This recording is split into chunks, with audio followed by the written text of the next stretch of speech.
All right, guys, welcome back. Today we're covering chapter 20 of your textbook. Uh, Title is How Can the State Be Justified? Essentially, this is a brief primer into the introduction of political philosophy. So, what we're covering today is Aristotle. Plato had a lot to say in his Republic, but we're covering, and other like pre Socratics even. But we're going to really start with Aristotle, which is kind of the foundation that then begins something like Leviathan. And then we're going to be reading Rousseau. So let's start at the beginning. The first thing to talk about is the state of nature. So the state of nature is what Hobbes kind of considers to be what man would be in its natural habitat, right? Without a society, without governance at all, without the sovereign, so to speak, or without a state. And the way that he describes it, which we'll be reading a bit about, is kind of like it's total chaos, it's total war. The only property you have really is whatever you can hold on to. There's no law, there's no justice. It's kind of, it's anarchy, but not in any possible sense of the word that anyone would say would be good, as we'll briefly talk about different anarchist positions. But the anarchy leads to like total chaos, right? And so this basic formulation kind of comes to where we think, okay, well, here's the state of nature. And because this is just such an untenable way to live, there's no way you can trust people or, hold on to anything.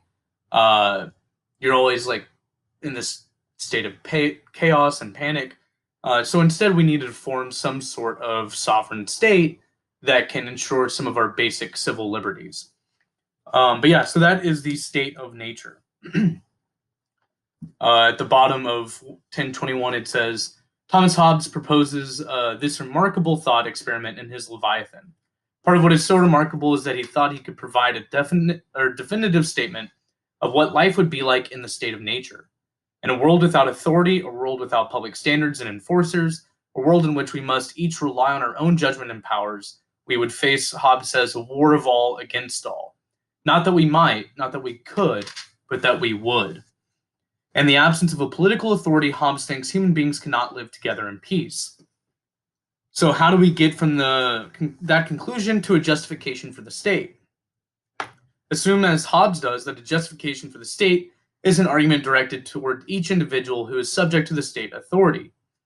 An argument designed to show that each of us, despite our many differences in interests, values, and circumstances, has sufficient reason to accept a common political authority. Variants on this idea of justification run through the social contract tradition in political philosophy. So we'll be reading a lot of social contract with Rousseau. But yeah, so the social contract idea is that we say, hey, I'm willing to give up some of my liberties in order to gain peace. And you are as well. We make this deal with one another. It's a social contract that we engage in.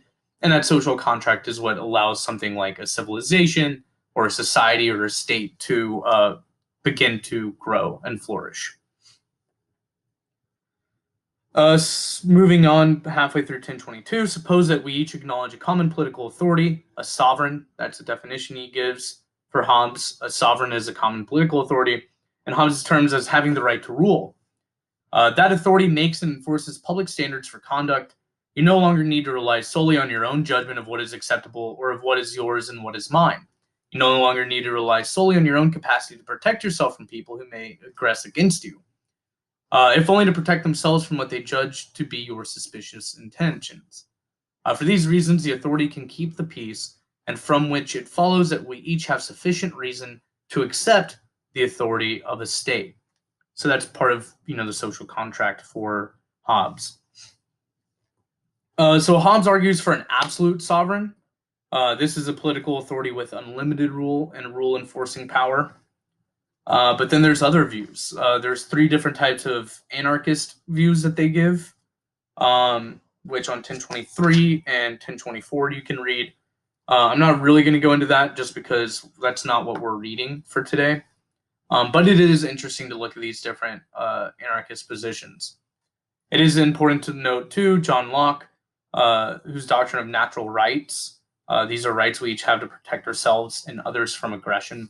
That's very popular in a lot of political philosophy.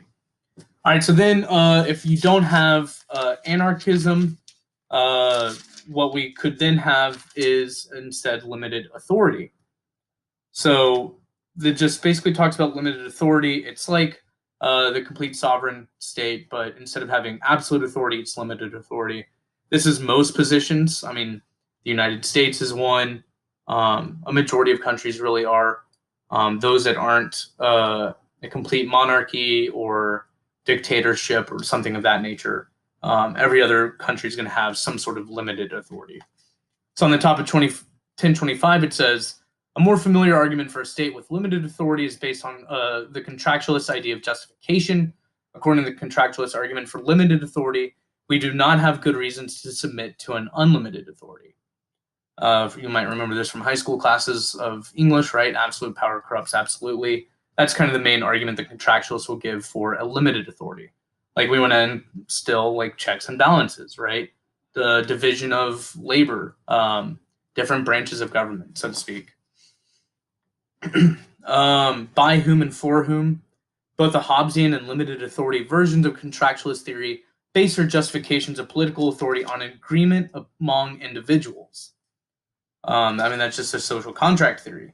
But which individuals are assumed to participate in the agreement? This is one of the main issues of social contract theory that a lot of people have. Is one, maybe our ancestors, agreed to the social contract theory, like maybe in 1776 with, the American Revolution or something. But I didn't agree, right? I didn't make this contract to live in the United States. And I think we talked about it at the very beginning of the semester when we talked about Socrates. But what he argues basically is if you accept the benefits of living in that society, and then you also like implicitly agree to the contracts. You also agree to follow the laws and the rules. You can't just have it out. So in a way, you can say that we did all agree to this social contract theory. But the main criticism a lot of people have after that then goes, okay, well, who is it for, right? At the very beginning of the United States, for instance, it was only for white landowning males. So that was all the contract included. If you were a woman, if you were not a landowner, if you were a minority, right? Like it wasn't for you. And so you have to look at like the in groups and the out groups. And is this being fair? And is this system built for everybody or just for those that created this system? So it talks about that and like with racial contract theory. And then authority and self-government. There's a lot here I want to read. Most of that page on 1026, starting with, I guess, the second full paragraph. It is hard to see an alternative. If we do need to live by common rules, then each of us must accept governance by authorities and who make the rules. Restrictions on our freedom appear to be the cost of political authority. How could it be otherwise? It would be otherwise if we could live together under an authority that makes rules, but which is not a third-party rule maker and enforcer. Suppose instead that we are the authority. Imagine that the authority is a body of equals. Members of the body, citizens, act as a group that make rules for everyone. They make the rules for themselves and make them in service for the common good, or for their common good. An authority of that kind would solve what Jean-Jacques Rousseau describes in The Social Contract as the basic political problem, which is to find a way of living together that protects the person and the goods of each associate, while at the same time enabling each person to remain as free as before. We need a common authority. Rousseau's not an anarchist, because our personal safety and well-being depend on shared public rules that are enforced. But freedom is essential to our nature. To renounce one's freedom is to renounce one's quality as a man, the rights of humanity, and even its duties. Because freedom cannot be alienated, we need to find a way to ensure security and opportunity that does not demand submission to the judgment and will of others. Rousseau thinks we can achieve a state of this kind if, but only if, we treat one another as equal members of the sovereign authority and share a concern with others about the common good for our society. When that shared point of view lies at the basis of the laws, we each follow the law as one has prescribed to oneself. We achieve a kind of autonomy, which Rousseau calls moral freedom. So this is Rousseau's answer for showing how we can still have self-governance and complete autonomy while also having some sort of authority like a sovereign. or a state. And then going into the best life, so this is very much based on Nicomachean ethics, right? And Aristotle's politics.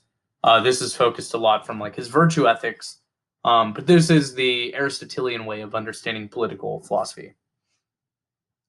In 1027, it begins by saying, but does the Rousseauian rationale for the state focus on expressing our nature as free persons accurately represent the greatest good that comes from a self-governing community of citizens?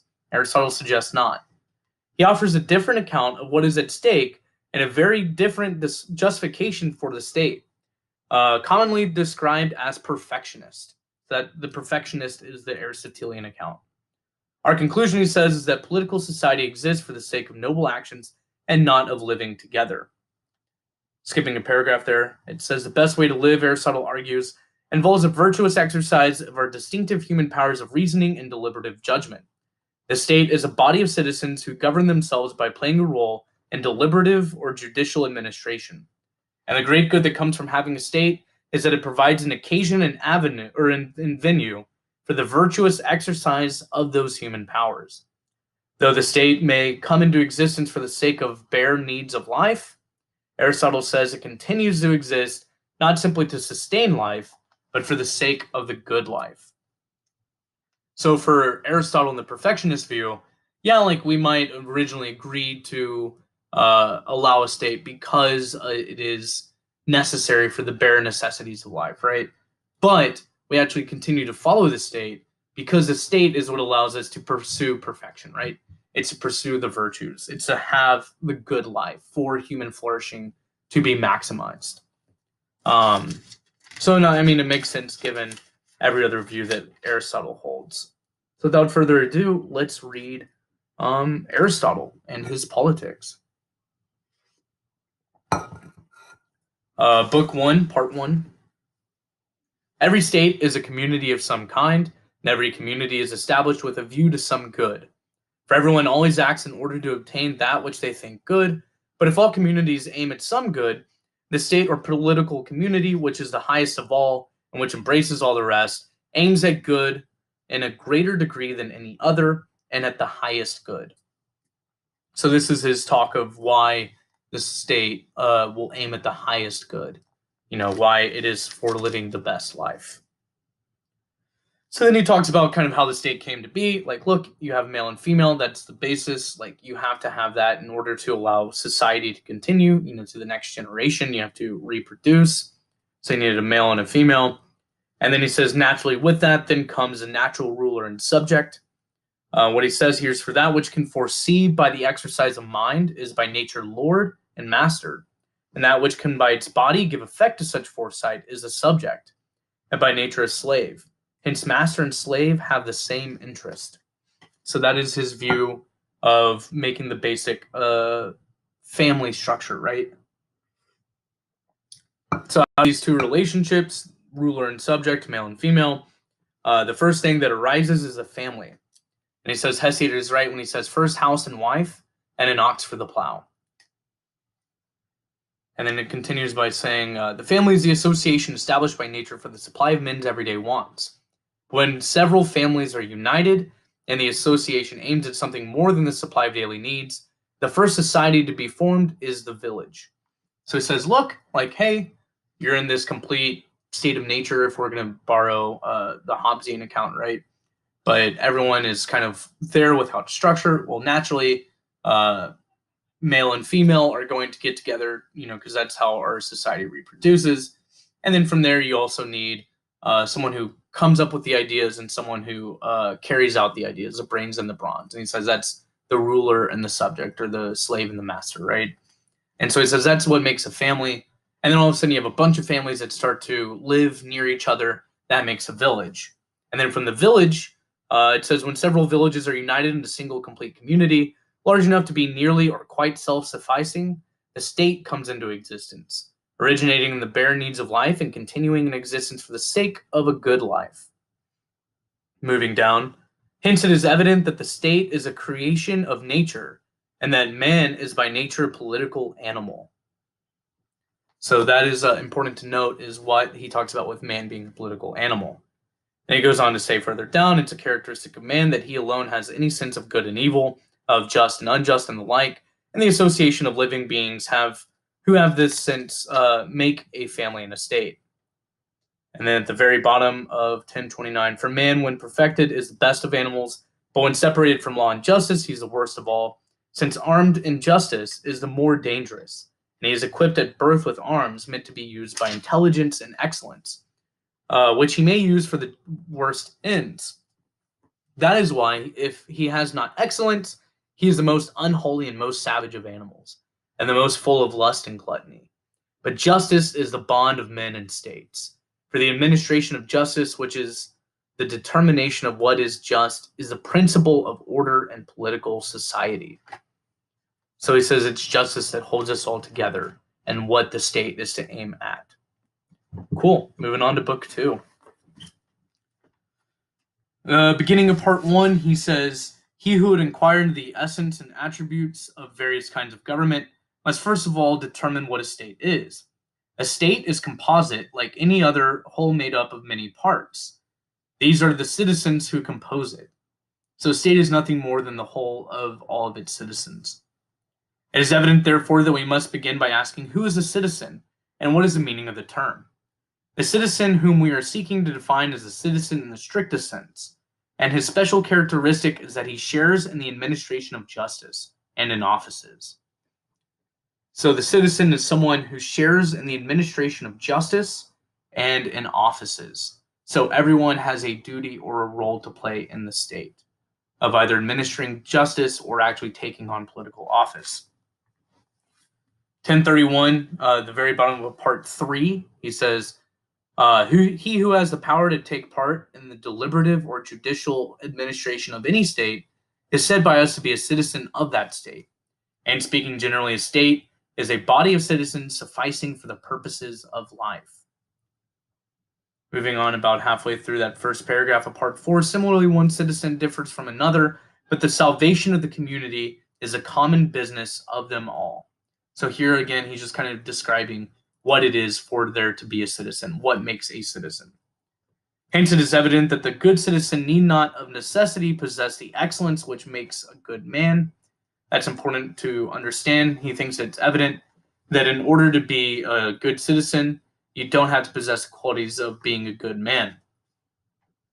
Skipping that next paragraph, then says, but will there then be no case in which the excellence of the good citizen and the excellence of the good man coincide?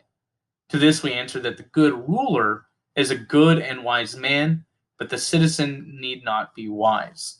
So he thinks that to be a good citizen and a good man is a necessary trait for the good ruler. And you don't have to be a good man necessarily to be a good citizen. You just have to obey the orders, right? 1032, about halfway through that page, the good citizen ought to be capable of both. He should know how to govern like a free man and how to obey like a free man. These are the excellences of a citizen. And then moving on, we talked about phronesis last week, right? Practical wisdom. He says practical wisdom is the only excellence peculiar to the ruler. It would seem that all other excellences must equally belong to ruler and subject. The excellence of the subject is certainly not wisdom, but only true opinion. He may be compared to the maker of the flute, while his master is like the flute player or user of the flute. User. I don't know why I put a soft S there.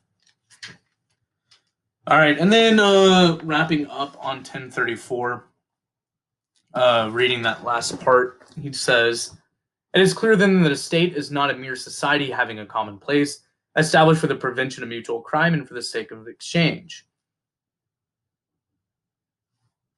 These are conditions without which a state cannot exist, but all of them together do not constitute a state, which is a community of families and aggregations of families and well-being, for the sake of a perfect and self-sufficing life. Such a community can only be established among those who live in the same place and intermarry. Hence, there arises in cities family connections, brotherhoods, common sacrifices, amusements which draw men together. But these are created by friendship. For to choose to live together is friendship. The end of the state is the good life, and these are the means towards it. And the state is a union of families and villages in a perfect and self-sufficing life, by which we mean a happy and honorable life. Our conclusion then is that political society exists for the sake of noble actions and not of living together. Hence, they who contribute most to such a society have a greater share in it than those who have the same or a greater freedom or nobility of birth but are inferior to them in political excellence, or than those who exceed them in wealth but are surpassed by them in excellence. So that is his justification for the society, how the state comes together, and what the state functions as, and what it means to be a citizen of that state, and the ends of that state. Cool. So moving on to 1036, we're jumping about two millennia, rather, to Thomas Hobbes. And this is his famous work, The Leviathan. Hold on, I need to catch my voice.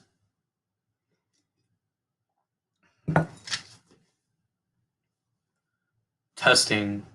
Nah, it's not there, but we're going to have to make do. I'll try to wrap this up shorter than normal. Bottom of 1037, that very last sentence. So then in the nature of man, we find three principal causes of quarrel. First, competition. Secondly, diffidence. Thirdly, glory. The first make men invade for gain, the second for safety, and the third for reputation. The first use violence to make themselves masters of other men's persons, wives, children, and cattle. The second to defend them. The third for trifles, as a word, a smile, a different opinion, and any other sign of undervalue, either direct or in their persons, or by reflection of their kindred, their friends, their nations, their profession, or their name. So it kind of talks about the basic state of nature of man. We find that these three kind of quarrels arise and what their motivations are. Hereby it is manifest that during the time men live without a common power to keep them all in awe, they are in that condition which is called war. This is also the state of nature. The state of nature is war. And such a war is of every man against every man. For war consists not in only battle or the act of fighting, but in a tract of time wherein the will to contend by battle is sufficiently known. And therefore the notion of time is to be considered in the nature of war, as it is in the nature of weather. For as the nature of foul weather lie not in a shower or two of rain, but in an inclination thereto of many days together, so the nature of war consists not in actual fighting, but in the known disposition thereto during all the time there is no assurance to the contrary. All other time is peace. Whatsoever therefore is consequent to a time of war, where every man is enemy to every man, the same is consequent to the time wherein men live without other security than in their own strength and their own invention shall furnish them withal. In such condition there is no place for industry, because the fruit thereof is uncertain, and consequently no culture of the earth, no navigation, nor use of the commodities that may be imported by sea. No commodious building, no instruments of moving and removing such things as require much force, no knowledge of the face of the earth, no account of time, no arts, no letters, no society, and which is worst of all, continual fear and danger of violent death, and the life of man solitary, poor, nasty, brutish, and short. So this is what Hobbes believes to be the state of nature and how nature operates without a society. And of course you can't have industry, because you're fearful that it'll either get burned down or someone will just come and steal everything that you worked hard to create. And so how do you find this peace, get rid of war, allow for industry, culture, the arts, all of this to flourish? You create the Leviathan. That last paragraph on 1038, to this war of every man against every man, there is also consequent that nothing can be unjust. The notions of right and wrong, justice and injustice have there no place. Where there is no common power, there's no law. Where no law, no injustice. Force and fraud are in war the two cardinal virtues. Justice and injustice are none of the faculties, neither of the body nor mind. If they were, they might be in a man that were alone in the world, as well as the senses and passions. They are qualities that relate to men in society, not in solitude. It is consequent also that the same condition that there be no propriety, no dominion, no mine and thine, or mine and yours distinct, but only that to be every man's he can get, and for so long as he can keep it. And thus much more for the ill condition which man by mere nature is actually placed in, though with a possibility to come out of it, consisting partly in the passions, partly in his reason. All right, moving on to chapter 17. The final cause, end, or design of man, or of men, and the introduction of the restraint upon themselves of which we see them lie in the commonwealths is the foresight of their own preservation. So that's what we all care about, right? And it's our common end. And of a more contended life thereby. That is to say, of getting themselves out from that miserable condition of war, which is necessary consequent to the natural passions of men, when there is no visible power to keep them in awe. So we have to get out of the state of war, out of the state of nature. And we need something with visible power to keep us in awe and of fear. And that way we abide by the laws and the rules. Skipping that paragraph, the next one, the only way to erect such a common power as may be able to defend them from the invasion of foreigners and the injuries of one another, and thereby to secure them in such sort as that by their own industry and by the fruits of the earth they may nourish themselves and live contentedly, is to confer all their power and strength upon one man, or upon one assembly of men, that may reduce all their wills by plurality of voices into one will, which is as much as say to appoint one man or assembly of men to bear their person, and every one to own and acknowledge himself to be author of whatsoever he had, that so bear their person shall act or cause to be acted, and those things which concern the common peace and safety, and therein to submit their wills, everyone to his will, and their judgments to his judgment. There is more than consent or concord. It is a real unity of them all, and one of the same person, made by a covenant of every man with every man, in such manner as if every man should say to every man, I authorize and give up my right of governing myself to this man, or to this assembly of men, on this condition that thou give up thy right to him, and authorize all actions in like manner. Sorry, I dropped my phone. So this is the social contract. And he thinks, I'm not exactly sure why, but you have to give up all of your power to either this one man or this assembly of men in order to make the state. He doesn't really, he probably does. I haven't read enough political philosophy. And it's been years since I've actually read the Leviathan, but I don't remember him giving a very good reason why it has to be all authority rather than limited authority. And in fact, I mean, it's kind of like what Rousseau starts to argue, but from a different perspective as well. But it's still a social contract theory. This done, the multitude so united in one person is called a commonwealth, in Latin, civitas.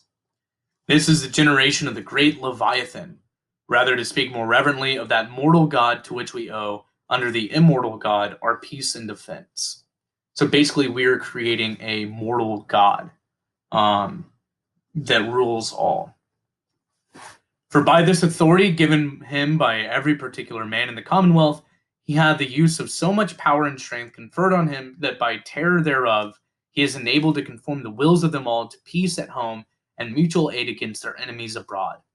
And in him consists the essence of the commonwealth, which to define it is one person, of whose act is act as a great multitude, by mutual covenants one with another, have made themselves every one the author, to the end he may use the strength and means of them all, as he shall think expedient, and their peace and common defense.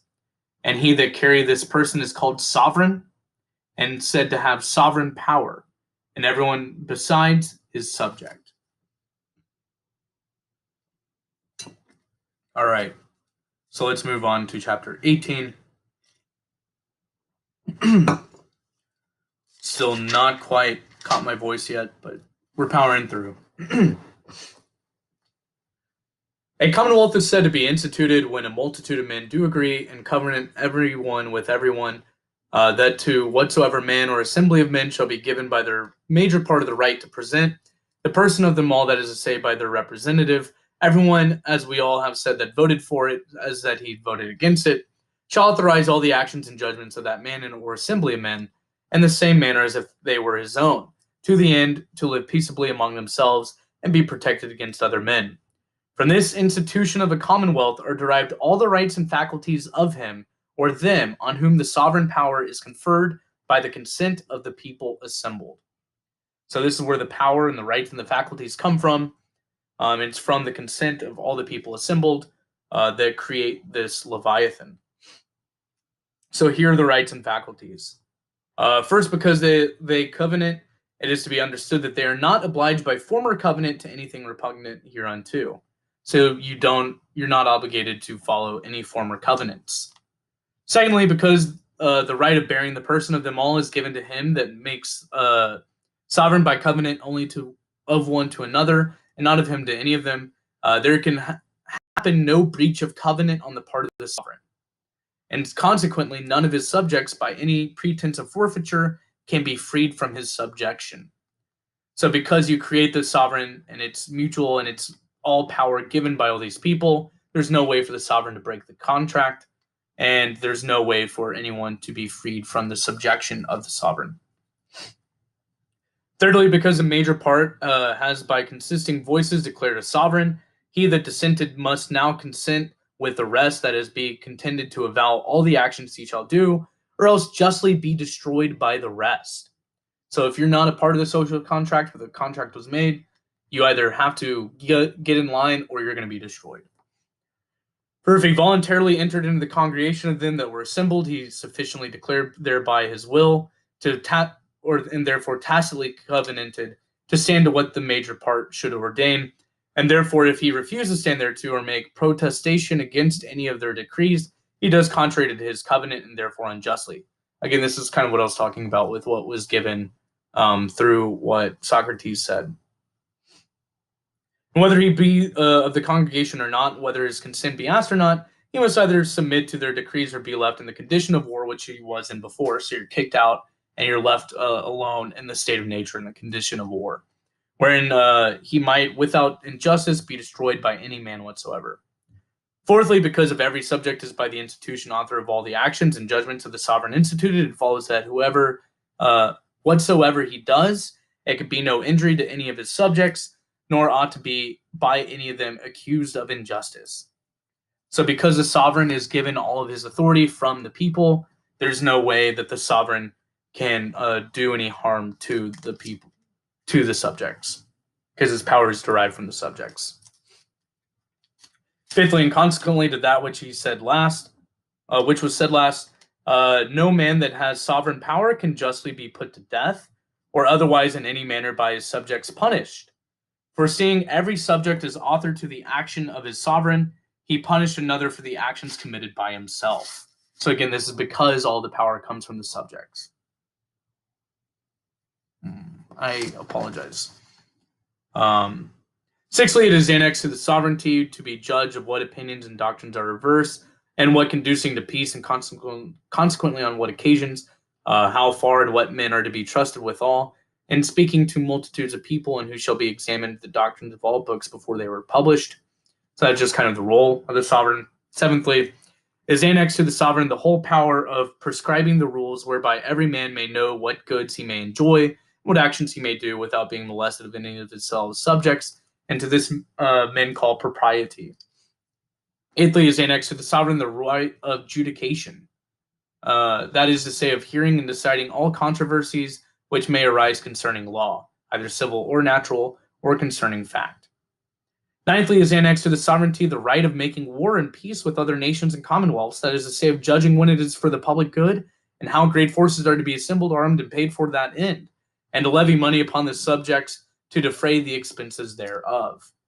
So again, just different rules given to the sovereign. And then that last paragraph, he says, but a man may here object that the conditions of subjects is very miserable, as being obnoxious to the lusts and other irregular passions of him, or them that have so unlimited a power in their hands. And commonly that they live under a monarch think that it is the fault of monarchy, and that they lived under the government of democracy or other sovereign assembly, attribute all the inconvenience to that form of commonwealth, not considering that the estate of man can never be without some incommodity or other, and that the greatest in any form of government can possibly happen to the people in general is scarce sensible. In respect to the miseries and horrible calamities that accompany a civil war, nor considering that the greatest pressure of sovereign governors proceeds not from any delight or profit that they can expect in the damage or weakening of their subjects, but in the restiveness of themselves, that unwillingly contributing to their own defense make it necessary for their governors to draw from them what they can in time of peace, that they may have means on any emergent occasion or sudden need to resist or take advantage of their enemies. For all men are by nature provided of notable multiplying classes, through which every little payment appears a great grievance, but are destitute of those perspective glasses to see afar off the miseries that hang over them, and cannot with such payments be avoided. So, all that to say, hey, a lot of people complain about how it sucks to live under a monarchy and they like, these other forms of government. But then they're like, okay, well, yeah, there's inconveniences here, but you have to give up some things in order to live in this great society. And you just don't understand like how great the Leviathan or the sovereign state really is, because you don't understand the big things, right? But what would you rather have? Let's go back to the state of war, the state of nature. I don't think so. So that's Hobbes's retort to any argument against his absolute monarchy. Let's move on to Jean-Jacques Rousseau, 1047, starting with Book 1 of the Social Contract, Chapter 1, subject to this first book. This is arguably one of the most famous lines Rousseau ever gave, which is, "Man is born free, and everywhere he is in chains. One believes himself the other's master, and yet is more slave than they. How did this change come about? I don't know. What can make it legitimate? I believe I can solve this question. The stronger is never strong enough to be forever master, unless he transforms his force into right and obedience into duty. Hence the right of the stronger, a right which is apparently understood ironically, and in principle really established. But will no one ever explain this word to us? Force's physical power. I fail to see what morality can result from this effect. To yield to force is an act of necessity, not of will. At most, it is an act of prudence. In what sense can it become a duty?" So he's talking about morality. He's talking about how we can be under obligation. In fact, we're just forced to follow the rules of the more powerful. So how is it that we can really have a choice or an option or an obligation, right? So it's not ethical. Of slavery, chapter 4.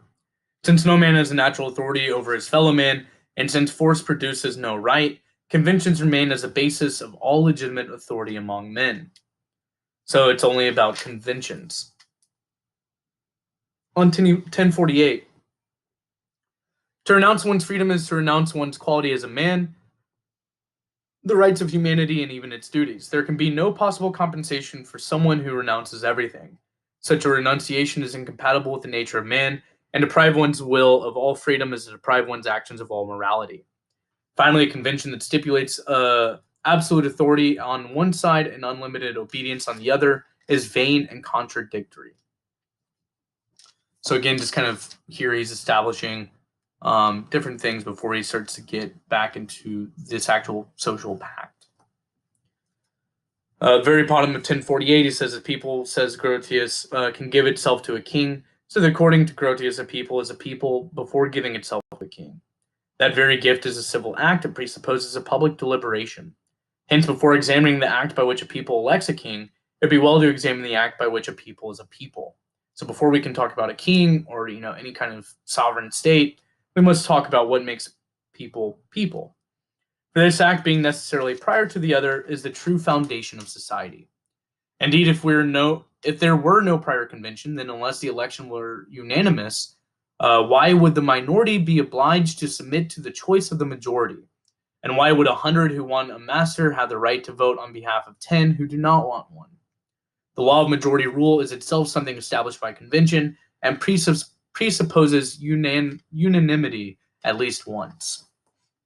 So this is how we begin the social pact. Okay. Let me just double check here. Yeah, I have all of chapter 6 highlighted. I want to see if I can abbreviate it. I really don't. I think it's really important. Chapter 6 and really chapters 7 and 8 of book 1, I think, are arguably the most important here. So let's just dive into it. I assume men have reached the point where the obstacles that interfere with their preservation in the state of nature prevail by their resistance over the forces with each individual can muster to maintain himself in that state. Then that primitive state can no longer subsist, and humankind would perish if it did not change its way of being. Now, since men cannot engender new forces but only unite and direct those that exist, they are left with no other means of self-preservation than to form by aggregation a sum of forces that might prevail over those obstacles' resistance, and to set them in motion by a single impetus and make them act in concert.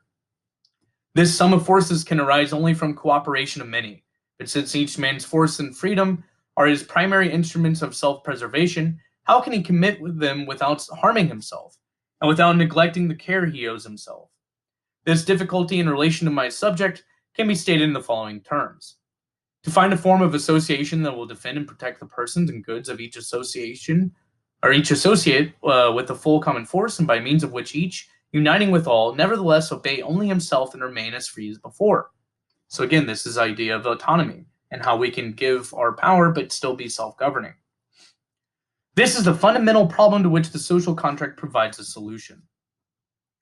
The clauses of this contract are so completely determined by the nature of act that the slightest modification would render them null and void, so that although they may never have the formally stated, they are everywhere the same, everywhere tacitly admitted and recognized, until the social compact having been violated, everyone is therefore thereupon restored to his original rights and resumes his natural freedom, while losing the conventional freedom of which he renounced it.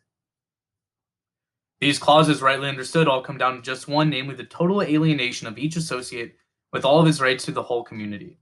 For in the first place, since each gives himself entirely, the condition is equal for all, and since the condition is equal for all, no one has any interest in making it burdensome to the rest. So because everyone is doing the same amount of work, and because like you have to do the same amount of work that you want for everyone else, you're not going to require anything more than what you would want required of yourself.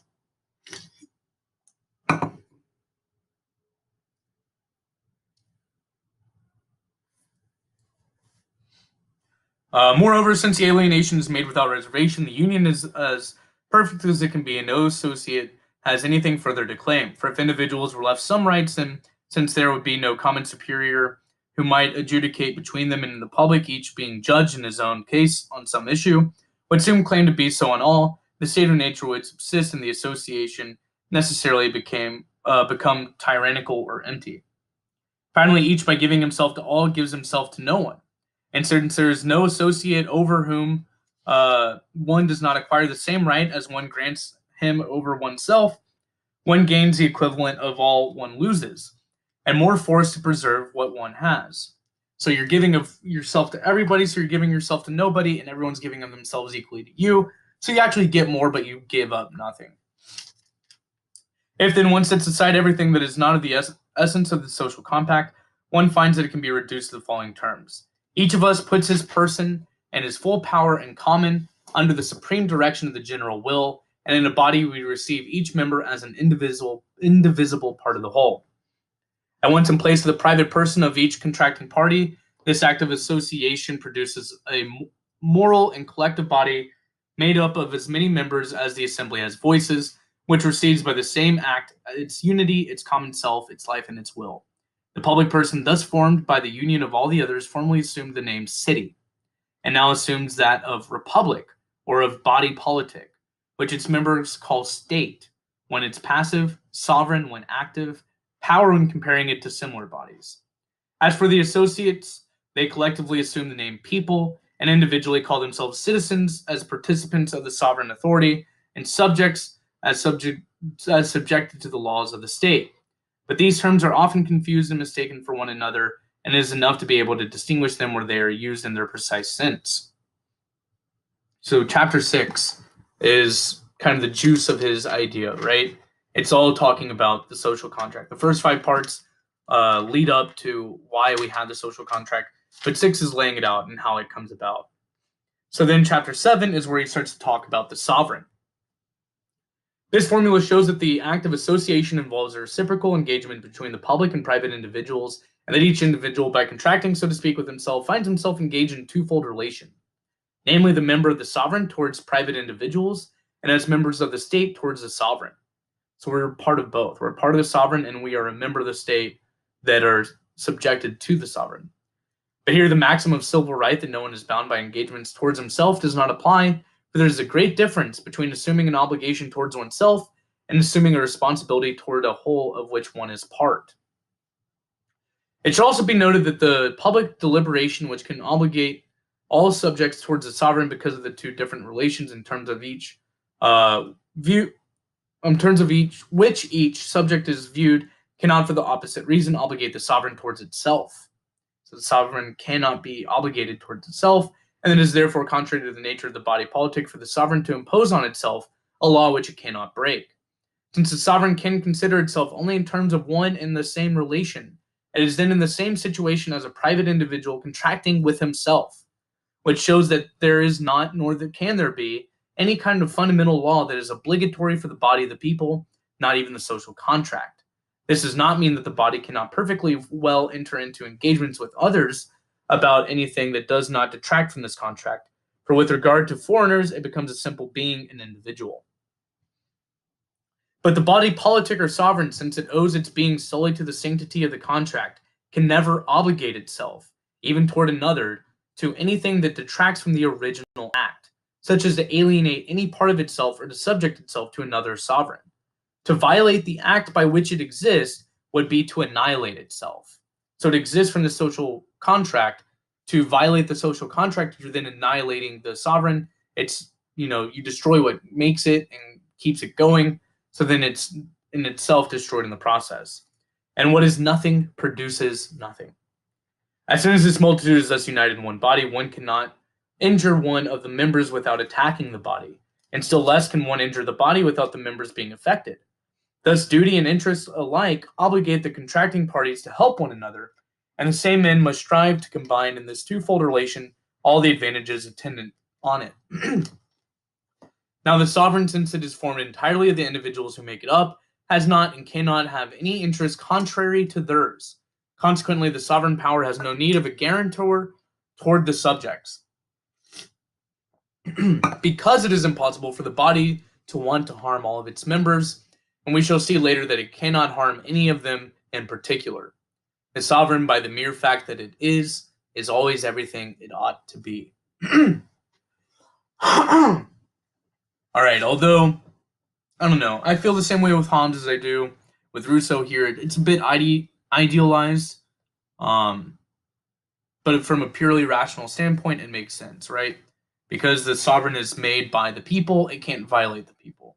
We just know in practice that doesn't always work out, and they don't really have a response to that. I guess it would be a breaking of the social contract to read them favorably, and so it's not actually the sovereign any longer. Now, how you can protect from that, I'm not sure. All right, talking about the civil state, chapter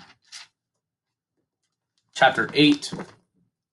This transition from the state of nature to the civil state produces a most remarkable change in man by substituting justice for instinct in his conduct and endowing his actions with the morality they previously lacked. Only then by the voice of duty succeeds physical impulsion, and rights succeeds appetite. Does man, who until then looked only to himself, see himself forced to act on other principles, and to consult his reason before listening to his inclinations. So this is important because now having the state, instead of acting on your basic animal instinct, you now have to act on reason. And so it kind of evolves man. It makes man better. Although in this state he deprives himself of several advantages he has from nature, he gains great advantages in return.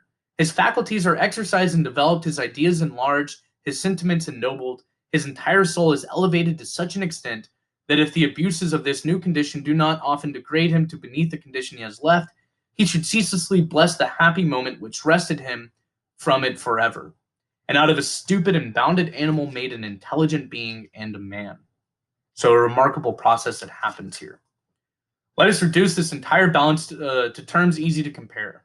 What man loses by the social contract is his natural freedom and an unlimited right to everything that tempts him and that he can reach. What he gains is civil freedom and property in everything he possesses. In order not to be mistaken about these compensations, one has to distinguish clearly between natural freedom, which has no other bounds than the individual's forces, and civil freedom, which is limited by the general will. It is between possession, which is merely the effect of force, or the right of the first occupant, and property, which can only be found on a positive title. To the preceding, one might add to the credit of the civil state moral freedom, which alone makes man truly the master of himself, For the impulsion of mere appetite is slavery, and the obedience to the law has prescribed to oneself is freedom. But I have already said too much on this topic, and the philosophical meaning of the word freedom is not my subject here. But again, he's talking about this remarkable thing that happens by creating the state that evolves man into this moral, rational, civil, intellectual person, rather than just a beast following passions.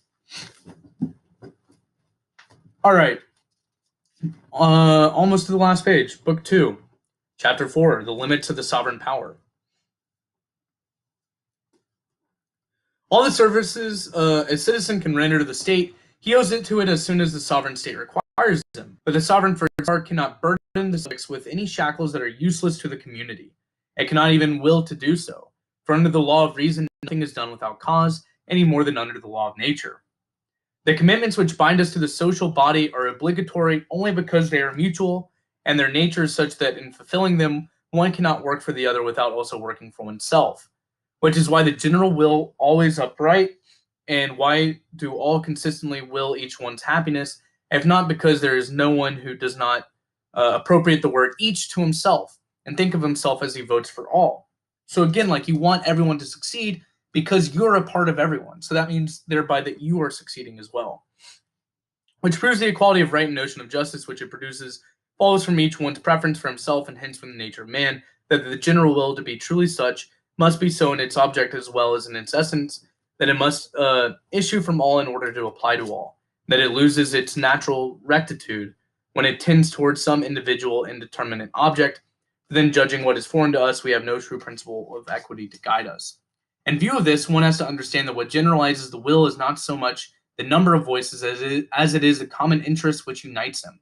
For in this institution, everyone necessarily submits to the conditions which he imposes on others, an admirable agreement between interest and justice, which confers upon common deliberations a character of equity that is seen to vanish in the discussion of any particular affair, for want of a common interest which unites and identifies the rule of the judge with that of the party. Thus, by the nature of the pact, every act of sovereignty, that is to say, every genuine act of the general will, either obligates or favors all citizens equally, so that the sovereign knows only the body of the nation and does not single out any of those who make it up. So important to talk about, like, the rules and the restrictions and the limits of sovereign power here.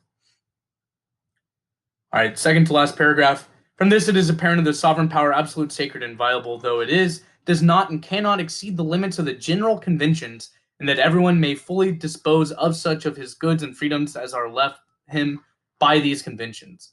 So that it is never right for the sovereign to burden one subject more than another, because it then turns out into a particular affair and its power is no longer competent. So again, a lot of book 2, especially this chapter 4, it's talking about why the sovereign cannot go too far. It can't single people out. It can't ask too much of itself, because all it is just it's the amalgamation of every individual. And no individual is going to want everyone to be under complete burden, because no one's going to want that for themselves. So it's like, yeah, we're going to follow some rules, but only rules that I'm willing to share equally with everyone else. And so that's how the sovereign derives its power, and so that's also the limits of the power. So you can't single people out. The sovereign can't just do anything unruly or too much of an obligation for any individual citizen because of this. And then the last paragraph. These distinctions once admitted, it is so evidently false that the social contract involves any genuine renunciation on the part of individuals that as a result of the contract, their situation really proves to be preferable to what it had been before. And then instead of an alienation, they have only made an advantageous exchange of an uncertain and precarious way of being in favor of a more secure and better one, of natural and inner independence in favor of freedom, of the power to harm others in favor of their own security, and of their force with which others could overwhelm in favor of right, made invincible by the social union. Their very life, which they have dedicated to the state, it's constantly protected by it, and when they risk it for its defense, what are they doing but returning to it what they have received from it? What are they doing that they would not have done more frequently in a greater peril in the state of nature, when waging inevitable fights, they would be defending the means of preserving their lives by risking them? All have to fight for the fatherland if need be, it is true, but then no one ever has to fight for himself.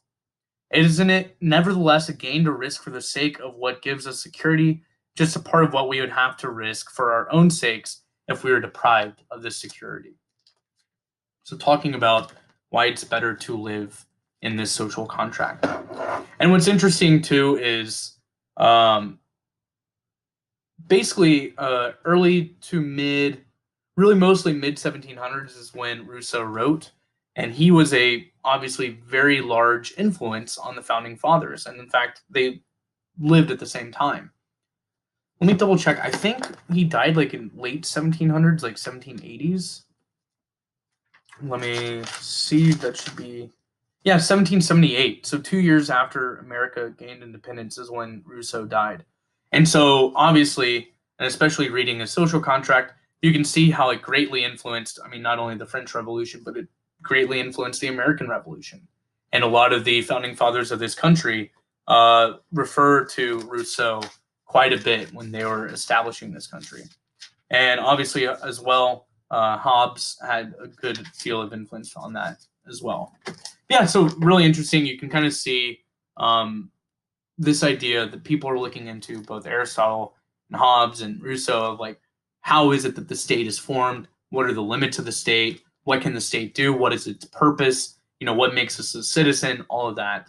And these are three of the most influential works to kind of start to answer those basic questions about political philosophy. All right, guys, so that is it. Be sure that you are working on your papers. They're due May 22nd. Other than that, I will see y'all next week for what I believe is our final week.